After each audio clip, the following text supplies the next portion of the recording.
Mä ajattelen sinne seksiä ja rahaa. No en mä nyt ajatellutkaan, että siis mitä yhtään sen enempää tulisi, mutta oisithan se nyt voinut vaikka vähän paineet päästä. Ei ne kaikki pokat nyt ole sellaisia, joita muuten panis. Mä nyt ihan itse päätän, ketä mä nussin. Mun kaverin kanssa voi sit joutua juokseen. Mä en tiedä yhtään, miten se reagoi.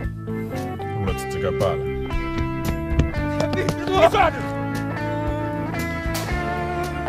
Tonko takia sä et tullut eilen sinne keikalle?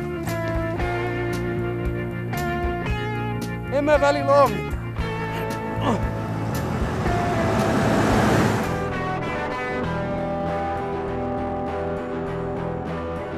On nähnyt ja tehnyt kaikenlaista paskaa. Muakin on alkanut tökkiin toi ja mun duuniin.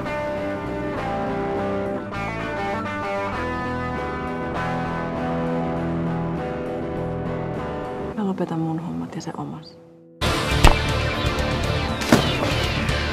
Mitäs mies? Ei kurjuutta kummempaa.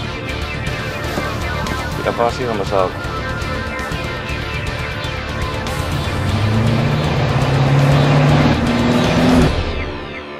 Me tehdään se yhdessä.